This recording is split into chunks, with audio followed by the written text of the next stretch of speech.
LHT, Pastor Emily and Pastor Jesse here, and we want to welcome you to our 2020 online experience. Every year, the last Sunday of the year, we take this Sunday for this special experience. Our teams and our leaders work so hard to make every Sunday special.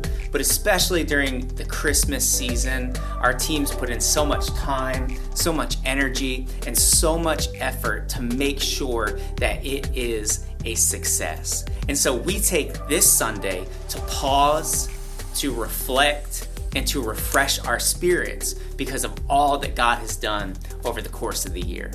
Yeah, and in years past, our online experience was a change from our regular programming. It was something special. Instead of meeting in person, we would meet online for this special experience. Yeah, it used to be out of the ordinary to do this online service. Really, it was a novelty. Yeah, but as 2020 would have it, what was once a fun novelty became our new normal. And in a year where online only became our normal mode of operation and everything changed, we hope that being part of this Lighthouse family still brought you hope and joy and encouragement. You know, 2020 was a hard year for all of us, but God's voice was still clear through all of the chaos. And I really believe that we saw some of our greatest ministry moments through the course of this difficult year. Yeah, and so in order to end the year with gratitude and celebration, we want to take a special look back at some of our favorite moments together, and moments from worship to special message moments to outreach and events. We want to take some time to take a special look over LHT in 2020. Yeah, so can we encourage you to prepare your heart, to get ready to lean in, because even though these are familiar moments we're going to be looking back on, I believe that God can speak a fresh word through familiar moments. Yeah, that's right. So, hey, LHT, we love you so much, and we can't wait to worship with you today.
faithful in the battle.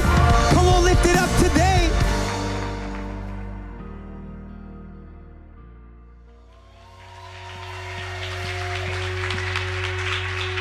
Father, I'm after your heart.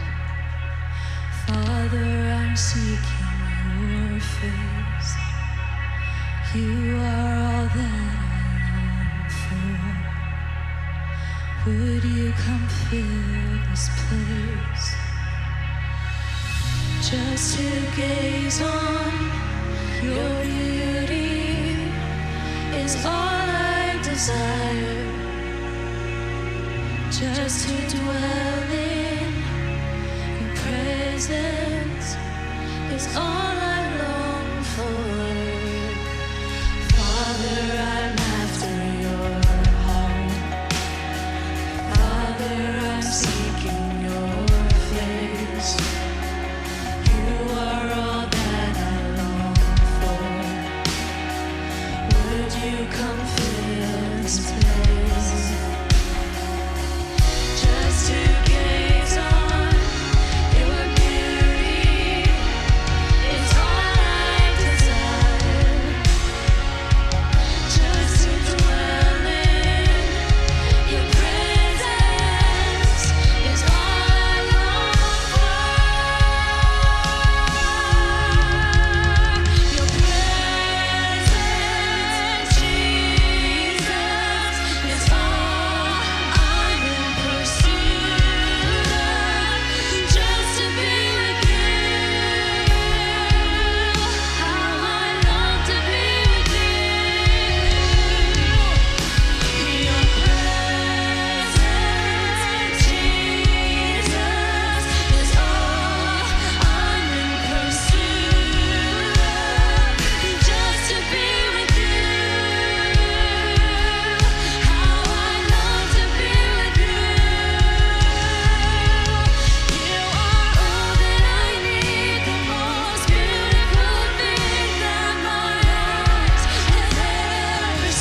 Come on, LHT, what a great time of worship. We believe there is no better way to end the year than by being here together. So we're so thankful that you're tuned in to LHT Online, and maybe you're tuning in for the very first time. We are so glad you're here. We want to welcome you, and we would love a chance to get connected with you. So I want to encourage you, visit our website, lhtchurch.tv. There's a connect tab, and you'll have a chance there to fill out a connection card. Let us know a little bit about you. Maybe tell us how you heard about LHT. You can also send us a text message today, another great way to get connected. So text the number 609-900-7547. We're looking forward to hearing from you today, and we're just so glad that you're here. Hey, a special announcement about next Sunday, January 3rd. We are going to be gathering together online only on that Sunday. So we're really excited about it. It's going to be a very special message, and we want you to tune in here at Church Online or on the LHT Facebook page. You can watch services at 10 a.m., 12 p.m., 6 or 8. So maybe join us for one or two of those services next Sunday, January 3rd. That, again, is online only. And we're excited to kick off the new year with you in that way.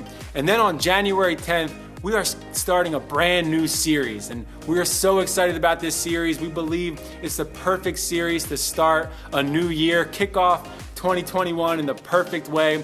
That series is called Morning, Noon, and Night, and it's going to be one you don't want to miss. So be sure to join us January 10th. And then on the 11th, we are starting 21 days of prayer and fasting. And if you've been a part of that here at LHT with us in years past, you know that is such a special time of year, such a special 21 days. And we believe that order matters to God. Right? So we are taking specific time in the beginning of the year to be in prayer and give something up so that we can spend extra time in God's presence, seeing what He has for us as we start off 2021 together, right? So we're so excited about that. We're excited about the 10th to kick off that new series. And then, of course, next Sunday, online only. We can't wait to hear that message. We're going to continue our worship now through our giving. God has been so faithful in what we've given in this past year. We've seen so many amazing stories and so many great outreach projects that we've been able to be part of through those who give faithfully. So we want to thank you, and we want to give today knowing that God is going to continue to do more and more as we give of our tithes and our offerings. So if you are giving today, you can text us at the number 77977. Text the word LHT Church, and we'll be able to send you a link to our PushPay account, or download the LHT Church app, right? No better way to stay connected and also to be faithful in your giving. So we're so thankful to all of you who are giving today. I have something really exciting and really special to share with you right now. We have a year in review video that we are so pumped to show you. Now, I believe that every single one of us has this opportunity in 2020 to get our inner world in order so that we can really, truly begin to thrive in the full life that Jesus has for us.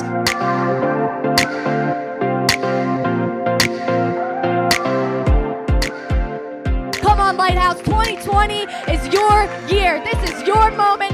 You don't have to go back to Bethsaida. That's not who you are anymore. Let's declare it over our lives this morning. We're kicking off a brand new series, Relationship Goals. Time and time again, Jesus shows us, my hand is right here for you, stretched out for you, through the battle, through the conflict, through the fiery ordeal, ready to extend love, ready to extend grace, ready for whatever. My hand is still here. Jesus shows us what real love looks like, and it's an outstretched hand. There's only one person that can deliver you, and the only person that can deliver you is the one who has designed you. Today we're kicking off a series called Here Comes That Dreamer. But I want you to know we serve a God of resurrection, and when you allow your dreams to die, He'll let His dreams be raised to life, and His dreams for your life are so much better than your dreams for your life. You are living your God dream. You're living it out. You're living it out step by serving God's kingdom. Nothing we do when we serve God's kingdom is in vain. That's why we gather each week as a church, even on the weeks like this where we have to gather online. We gather because we believe that the best way to live is to follow after Jesus. And when we follow Jesus, he leads us into a full life. In this season, we don't need a physical building to take people in. We don't need walls to take people in this season. We may not be able to invite people into our physical houses in this season, but we can certainly take them in and show them what our home feels like.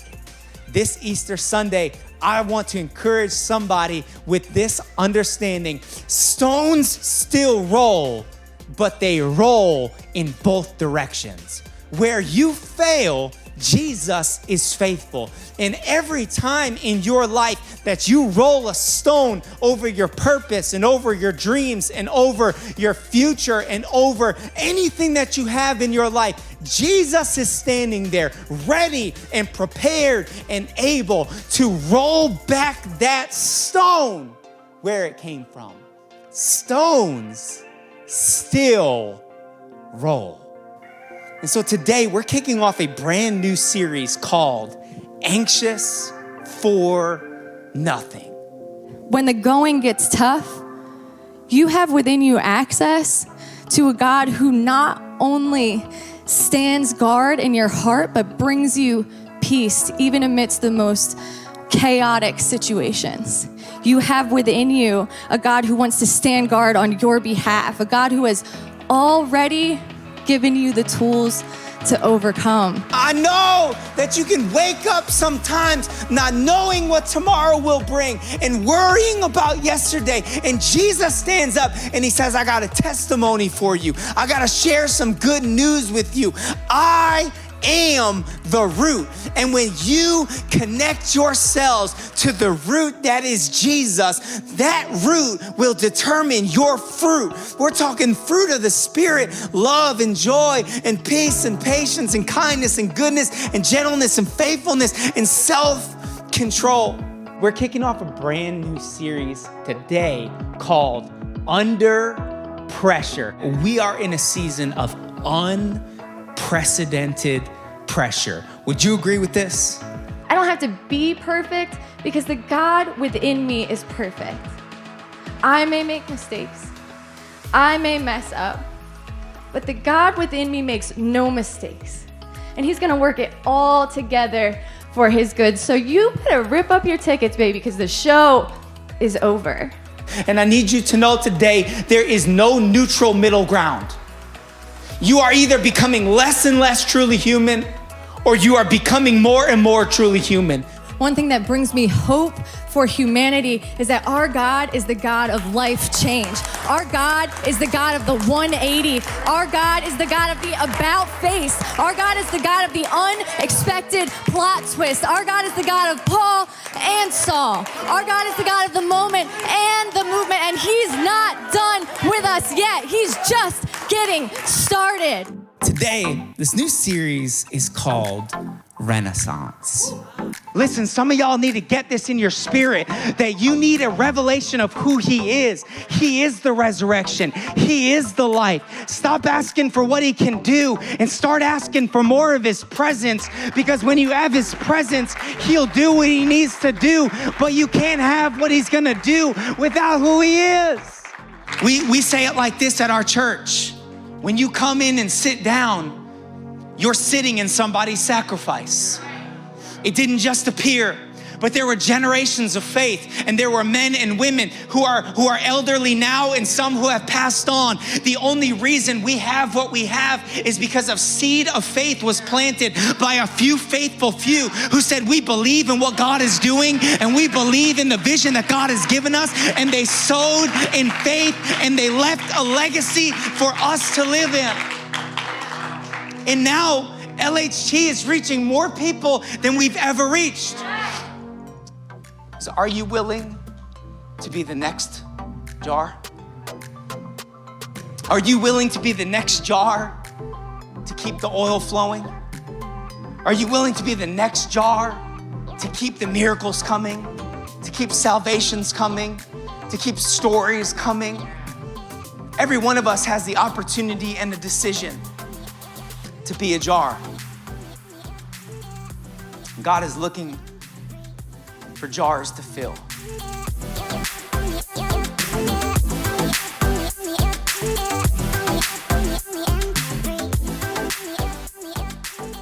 Wow, what a great opportunity for us just to reflect and look back on what a year it's been for us here at LHT. And we hope that you enjoyed that year in review video.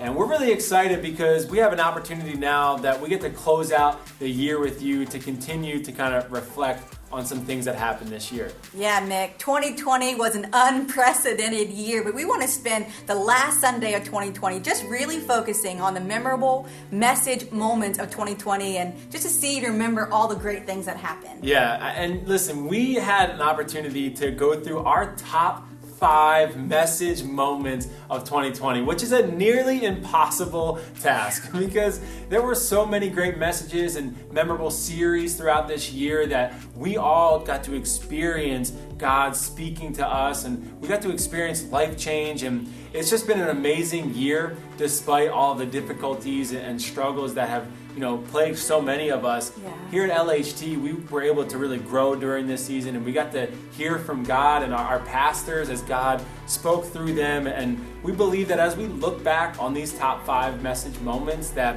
God's going to speak a new, fresh word, right? Yeah. That we're going to be able to hear some things that maybe we already heard before, but maybe in a new way to prepare us for what's to come next year. So I'm really excited about this, and I know that we're kicking it off with a really good one. Come on. So, of course, in choosing the messages that we wanted, the first message we wanted to highlight was the first message of 2020, and it was preached by Pastor Jesse, and it was called How to Thrive. And me and Mick think that maybe Pastor Jesse knew what 2020 was going to look like because he preached on order and how to thrive when you feel like your life is chaos. And so we just want to remind you of this message. And so watch this clip with us. Okay, and I believe that every single one of us has this opportunity in 2020 to get our inner world in order so that we can really, truly begin to thrive in the full life that Jesus has for us. But here's the first thing you need to know about order. Order is decided, it's not determined. Order is decided, it's not determined. So often we live under this lie that our priorities are predetermined. Like, well, I just don't have time for that. Whenever you say you don't have time for that, what you're saying is, I just don't feel like making time for that. I just don't have time. And we blame it on some kind of predetermined thing that dictates what we will do in our lives. But let me remind you, on the first Sunday of 2020, this is your life. And you only get one of them. And you have one life, and you're going to base your life on something that you believe has just been predetermined. Well, I can't do this, and I got to do this, and I can't. Take control of your life. You have been designed to thrive, not survive.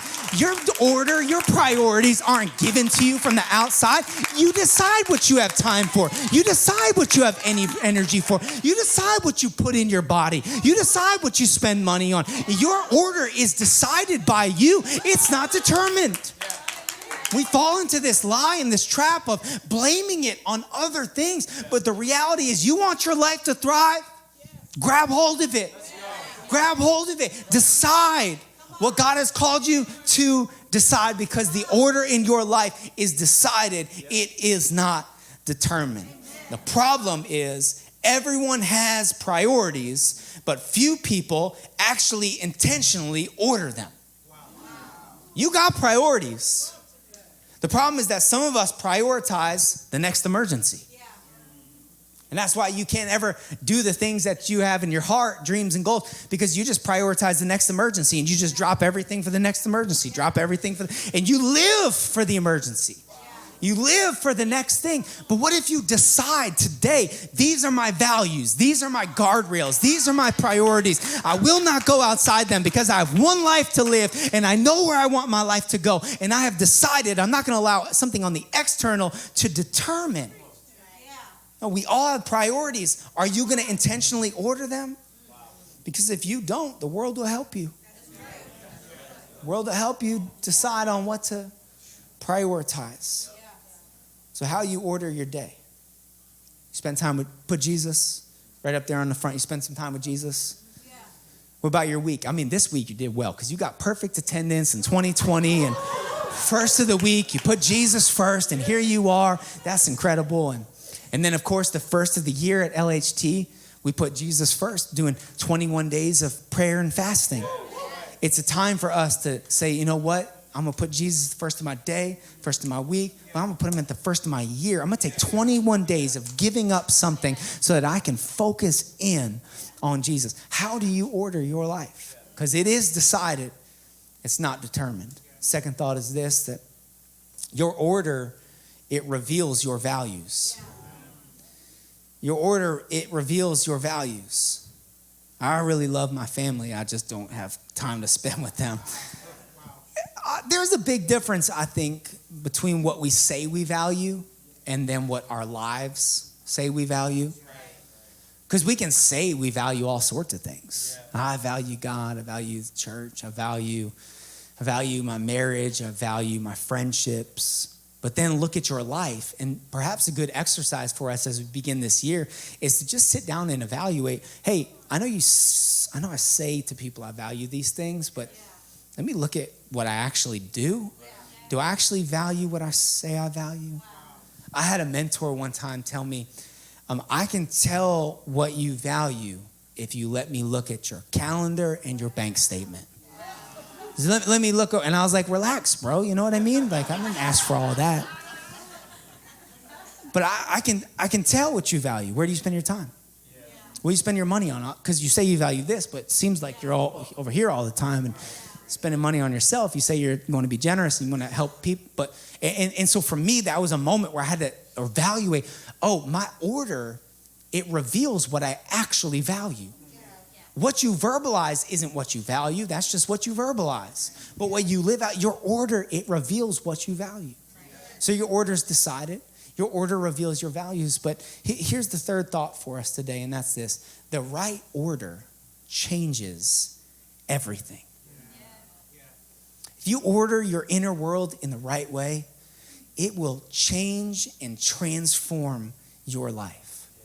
Some of us have sat down and we've looked at the new year and we've looked at resolutions and decisions that we want to make. And we've said to ourselves, well, this year I'm just going to work harder. I'm just going to work hard. I'm just going to do things faster and busier. And I'm just going to be like busyness is a badge of honor. I'm going to be busier this year. And it's not just working harder. It's working with the right order. It's putting our lives in the right order. You got to pay attention to the right things. So we sit down, right, and we're like, okay, here's what I'm going to do in the new year. I'm going to work on my health. I'm going to start eating better. Start exercising. I'm going to read more for sure.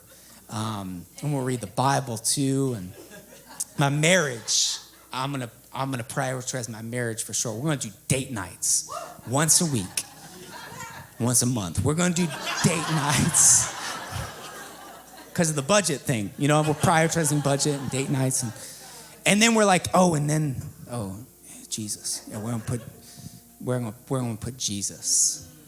Well, I can't do the 21 days of prayer and fasting because I just started that new diet. So, and I can't put him first on Sundays because I prioritized exercise, and we try to put Jesus in the list of things as if Jesus is something that we can add among a list of priorities. Listen, Jesus won't be added to any list. Jesus is the lens through which you look to decide your list. He's the center. He's not on your list. He needs to be the basis of your list. He needs to be the determining factor that says, this is why I do this. This is not why I do this. This is how I live my life. And it's based on Jesus.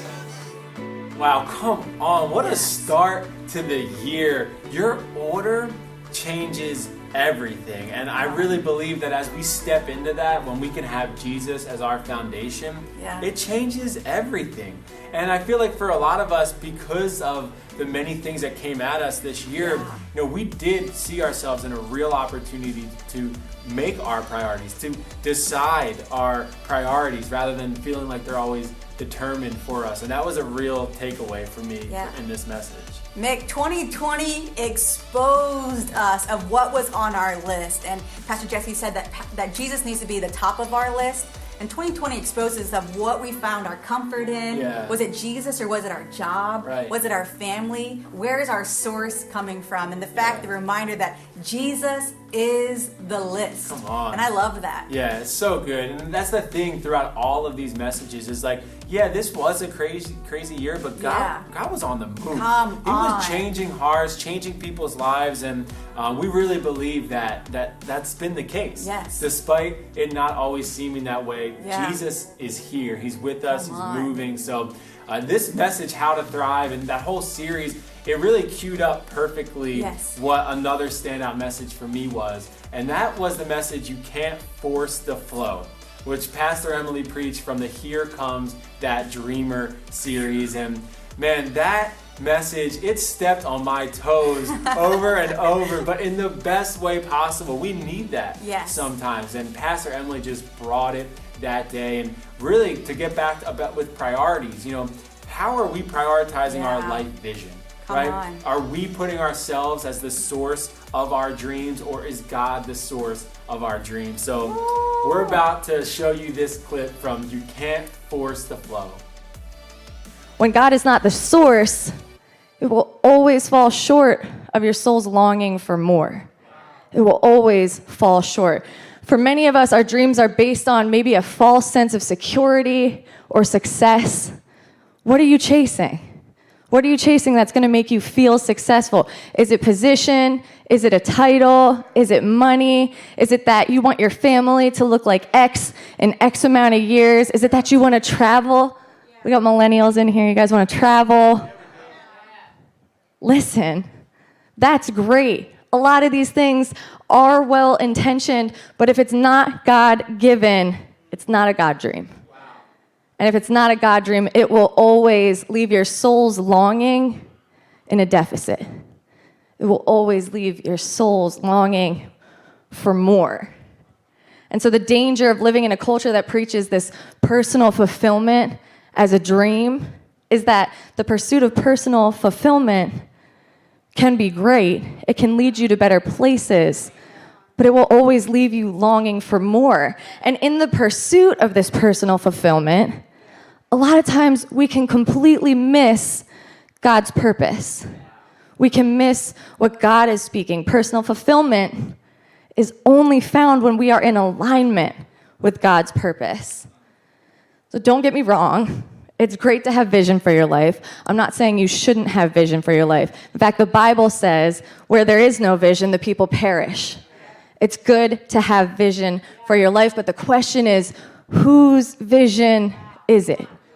Whose vision is it? This is a question I want us to think deeply about this morning, because vision is good, but too often your vision drowns out God's voice.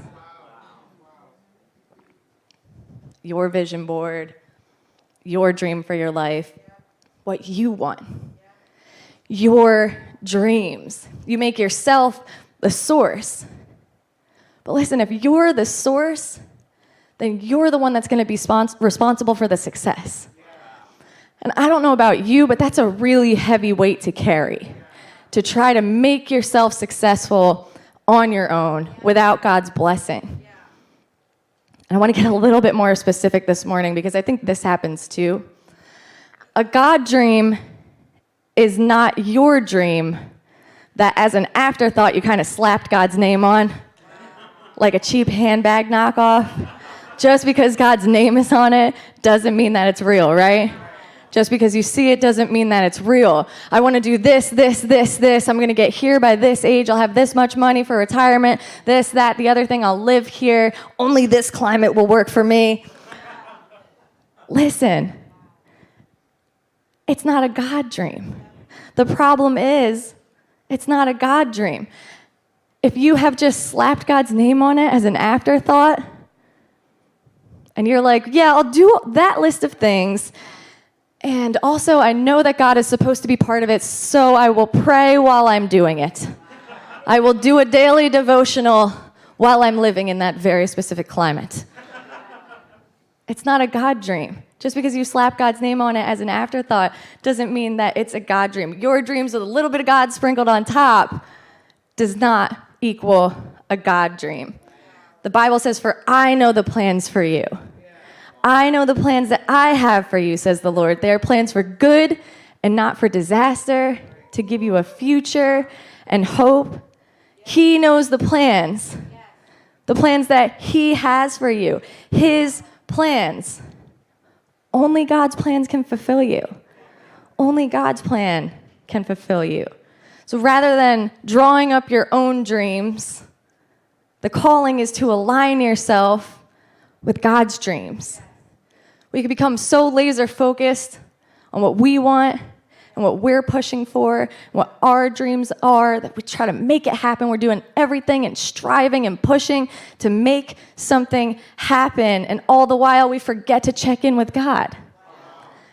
And God's like, you're asking me to bless something I have no interest in, something that I didn't dream up for you. You haven't asked me. Sometimes we can define our dreams so narrowly that we actually get in God's way. And then our dreams become a distraction to God's dreams. Come on, Pastor Emily. Only God can fulfill you. And hey, Mick, I do not want my dreams to get in the way of God's dreams for me. Yeah, come on. What a message. There were so many moments. I remember being here on that Sunday just feeling like, God, I hear you. You're speaking to me. And I think that this year is a perfect example of an opportunity that we all had to kind of slow down, to take a step back and to say, what are the dreams that I have for my life? Yeah. And what is the source?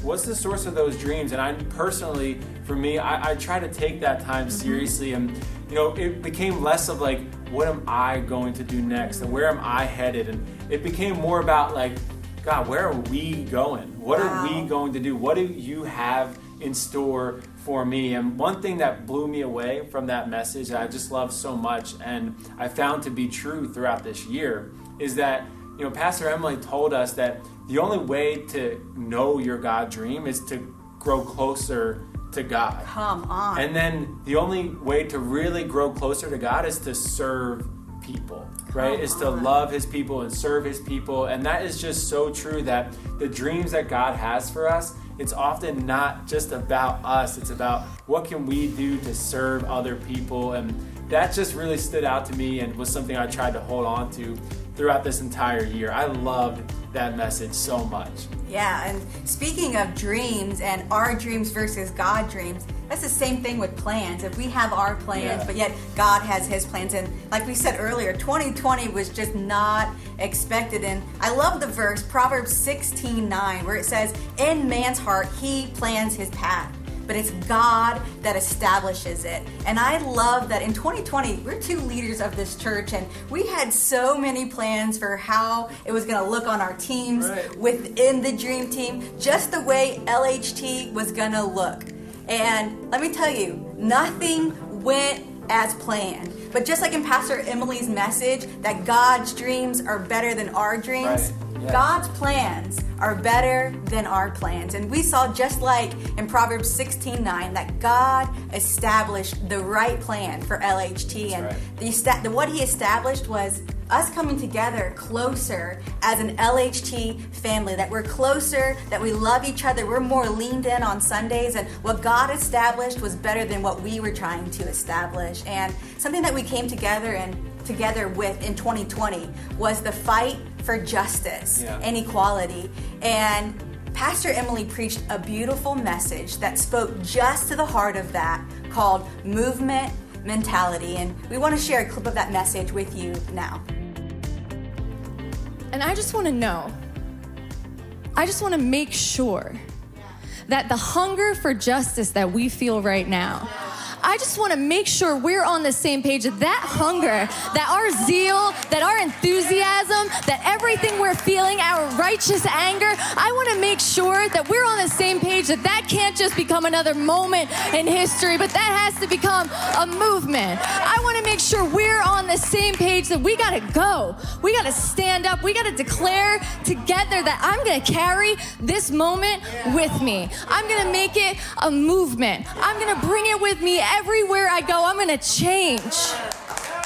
We got to come together and declare this will not be a moment. This will be a movement. Moments and movements. See, moments come and go, but movements change the course of history. Moments and movements. And here's another fear of mine. My fear is that a lot of times, looking back on history, we confuse and we mistake moments for movements. We like to look back at Rosa Parks not forfeiting her seat, right? That was a moment. And a lot of times we mistake that moment for the full movement. But that movement was actually 381 long days of boycotting the Montgomery bus system. 381 long days of committing to something. 381 long days of walking to and from work, not guaranteed protection or safety there or back. 381 days of commitment, not giving in. And I don't want us to confuse attending one march as a movement. That's a moment. I don't want us to confuse 1 month of sermons for a movement. That's a moment. And I truly hope that all of these moments together collectively bring life change. I truly hope that you have a road to Damascus moment. I truly hope that over the course of the next few years, you rid yourself of racism and bias. I truly hope that you find life change, but it's important that we don't mistake a moment of involvement for a movement. A movement takes time. A movement takes sacrifice. A movement takes daily commitment to change, and my fear is that our righteous anger will wear off. My fear is that we might not understand the gravity of what is at stake. People are dying. My fear is that that anger that we have, that hope that we have, that passion that we have might wear off. And moments, my friends, are not what affect true and lasting change. Change doesn't just happen. It doesn't just roll in on the wheels of inevitability. We know this. We know that change doesn't just happen. It has to be worked for. We talked about peace having to be made, right? So what can we do? How can you make a difference? I think we should look at Saul on the road to Damascus. And here's what I think is crazy about this moment. This man is traveling to Damascus. He thinks he's doing the right thing. It literally says he's on a mission. He's on a mission. He's going to arrest followers of Jesus. And then all of a sudden, he's blinded and knocked off of his feet by Jesus himself. I think sometimes we are so stuck in our ways that we need to be absolutely blinded and knocked off of our feet so that we can have new eyes to see. I think sometimes the truth has to blind us so that we can see it, so that we can be blind and blinded by this truth to all the things we used to do, all the things we used to think, all of the things we used to believe. Sometimes we literally need new eyes in order to see. What a powerful message from Pastor Emily and from both of our pastors. Yes. During that time, they really took that opportunity seriously for us to really look closely at the injustice that exists in this country and to not just allow that moment to go by. Yeah. And we want to be a church that stands against that sort of stuff, that speaks out against racial injustice. And I'm so glad that we're part of a family that wants to be part of a movement. And I think what I learned in that message was it starts with me, right? And that we need to have these road to Damascus type moments where we look at our own lives. How can I be better? What are the ways that I need to grow? And that's how a real movement happens, when each one of us stays committed, each and every day to trying to learn and be better and maybe unlearn some things that might be hard for us. And as a church, we got to partner with Be the Bridge, which is an organization that we're so thankful that we could partner with and help support. So that was a really big moment for us, where we got to not just see that as a moment to speak up, but actually do something to be part of a movement. Yeah. Which is really like all that we believe. We believe in Jesus, and his life was just all inclusive, that he came to save all, and there was no discrimination with Jesus. And it just reminds me of a message that we had from Pastor Jesse during our Renaissance series, which was my favorite series of 2020. It was our longest series ever. It lasted 10 weeks, and 10 weeks wasn't long enough for me, Mick.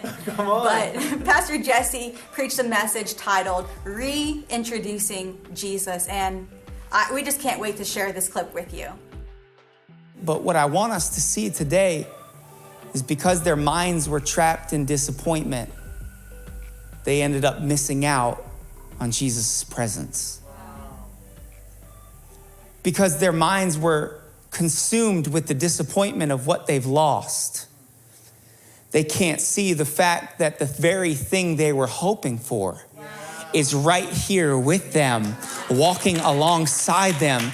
And I just wonder how often you and I go through these things where what we had in mind doesn't work out, and we spend our life weeping and downcast and grieving, and we can't move on. And the whole time where we're asking Jesus why, Jesus is right there with us saying, what things?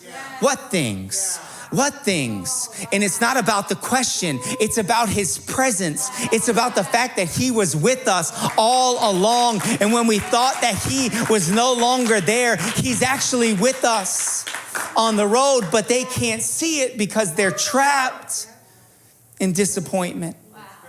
And their disappointment blinds them. But what I realized was that it's possible to be a devout follower of Jesus and be blind to what Jesus is actually up to in the world. In fact, you might find yourself moping away from the miracle. Do you realize they were moping away from the greatest miracle that mankind would ever get to experience, and they were walking away from it simply because they were trapped in their disappointment? I find myself there more often than I'd like to admit. Just trapped in what I thought ought to have happened. And what I saw for that person, and the relationship I thought that we had, and the plan that I thought was gonna work out, and the dream that I thought was, but this was the business plan. I sketched it out. I followed the outline in the book that it's all ready. And it doesn't work out that way. And we can find ourselves trapped in the place of disappointment, but you gotta be careful, because when you're trapped in disappointment, you very well may miss his presence. And so they're trapped. They're trapped. They're trapped. The text says in verse 16, but their eyes were kept from recognizing him.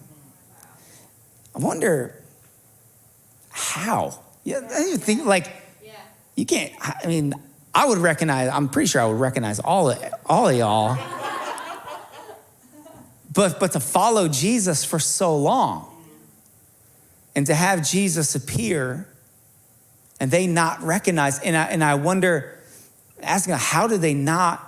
I mean, I know he has a resurrected body, but it's clear by the other instances where people see him that they can clearly recognize who he is. How could these people in close proximity not recognize the presence of Jesus? And as I was reading the text over and over, I realized that the answer to that question is actually right in the middle of the story.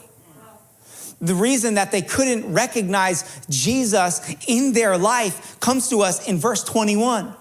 And here it is. This is the reason why they missed out on Jesus' presence. It says this, because we had hoped that he was the one who was going to redeem Israel. Do you see it? Their hopes blinded them. What blinded their vision? It was their vision. Sometimes the very thing that blinds our vision is our vision. Do you see what I'm saying? Do you follow? Like sometimes the reason we can't see what God is up to is because we are so focused on our version of the vision, my version of the dream. I thought he was going to restore Israel. Well, he did. But just not in the way that you thought. Not by coming with swords, not by coming with spears, not by coming with an army, but he did it by giving his life, not to defeat the Romans, but to defeat sin and death and to bring life to all who would believe. But they can't see it because they are trapped in their own vision. So often, the very thing that blinds our vision is our vision. Jesus is looking for some people who are not so trapped in the disappointment of the vision of what they thought was, but they are ready and available right here and now to say, Jesus, what are you doing now? What are you doing now? Jesus, I trust that you can take any broken thing and put it in a beautiful mosaic and use it for your purpose and use it for your glory. Jesus, what are you up to now?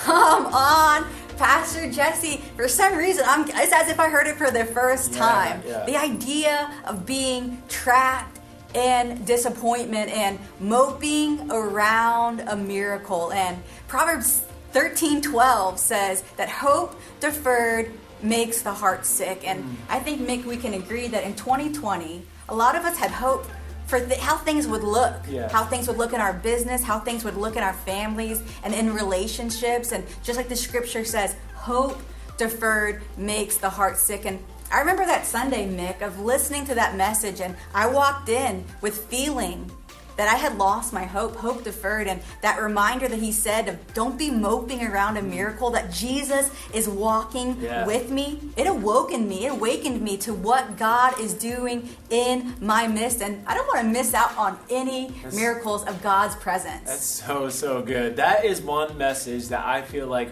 all of us could go back and just rewatch the whole message and have new takeaways as we go into a new year. And I love that message. I love that series. There were so many great messages throughout it, and I truly feel that same way. That is like a real reminder and a wake-up call for me on that Sunday when I heard that word that God is with us and his presence is here. And are we available? Are we available for God's presence? And it's just a great reminder.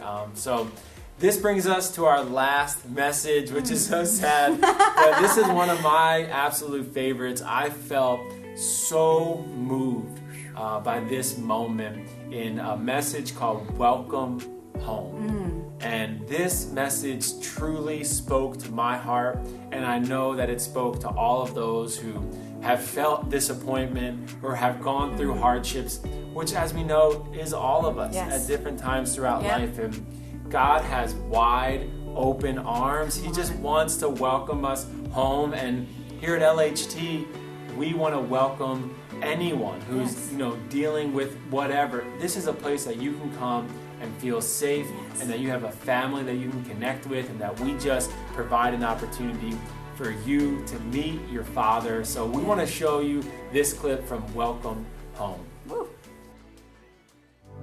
We have So many people who have lived their entire lives believing, I'll never belong. I'll never be good enough. I'll always be defined by my failure. I'll always be defined by my struggle. I'll always be defined by my problems. I got nothing to offer. I'm damaged goods and have no value. And it's a mystery when all of a sudden you realize that there's good news. Everything has changed. Brian, can you give me the camera? Can you zoom in real close to me? I want to talk to somebody in the chat right now.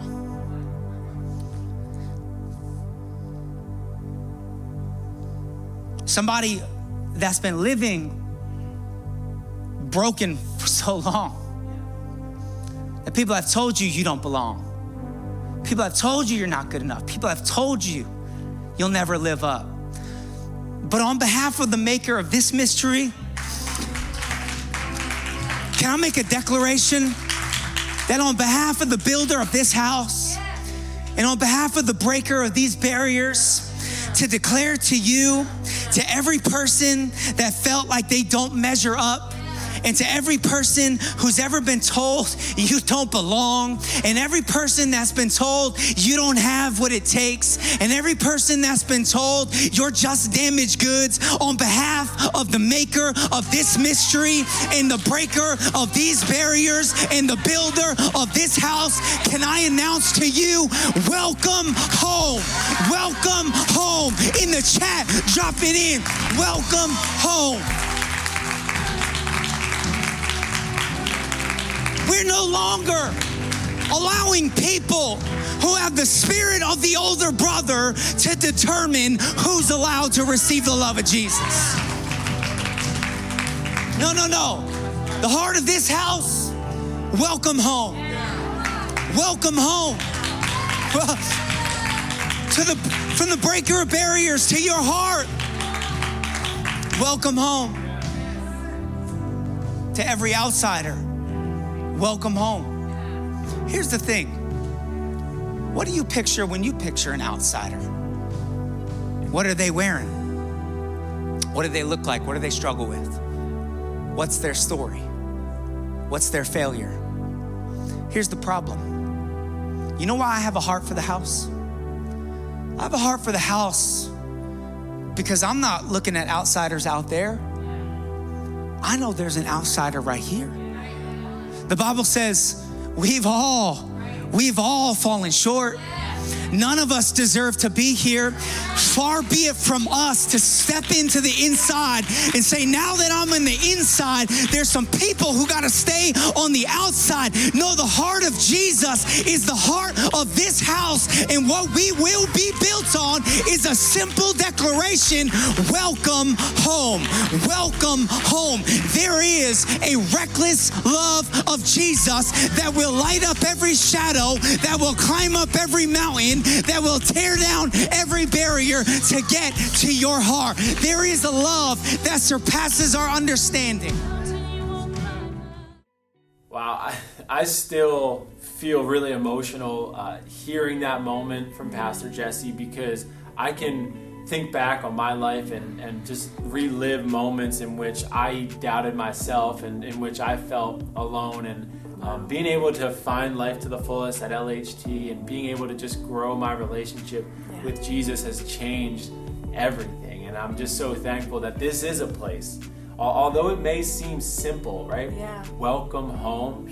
That's a powerful statement, and we really do believe that you are welcome here. And that message, man, what a great word. Yeah. And I love that our own pastor said that it's not just the outsider out there, but it's the outsider in here. Yeah. And even being a believer, we've all felt that, and even now feel that, feeling like an outsider, feeling like you've been written off. And so we want to just speak to you right now. Maybe you feel like an outsider the thing that makes us change, is that what makes us feel like we have life, is the promise of John 10:10, where Jesus says, I have come that they might have life and have that life to the fullest. And so even if you feel like an outsider, there's a promise from Jesus that there's a full life waiting for you in him. And that's really the switch from feeling like an outsider to feeling like you're living life to the fullest. Come on, man. We hope that as we went through these message moments that you were re-energized, that you were filled up with some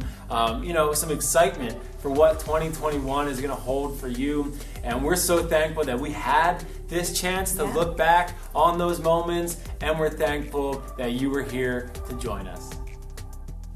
Come on, how great was that? We love being able to look back over 2020 with you. And hey, God was so faithful this year. And we believe that in 2021, we're going to see new levels of his blessings. We're going to see new levels of his grace and his goodness in this new year. Yeah, we wanted to take this last moment together with you as our church family. And we wanted to just speak a blessing over your life.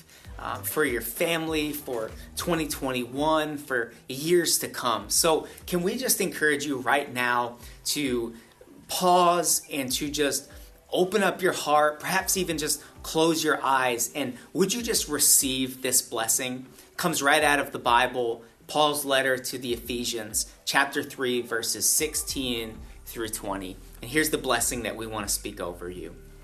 I pray that from his glorious unlimited resources, that he will empower you with inner strength through his Spirit. And then Christ will make his home in your hearts as you trust in him. And then your roots will grow down into God's love and keep you strong. And may you have the power to understand, as all God's people should, how wide and how long and how high and how deep his love is. And may you experience the love of Christ, though it is too great to understand fully. And then you will be made complete with all the fullness of life and power that comes from God.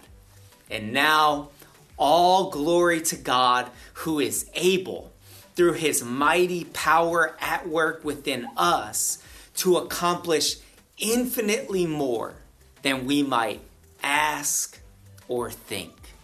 Come on, if you receive this blessing right now in your heart, I hope you're calling out, you're praying, you're receiving it, because we believe this for you, for your life, and for our life together as a church family. Come on, we loved looking over this past year with you, and we pray that this new year is even better than the last. We believe that the best is yet to come. We love you, LHT.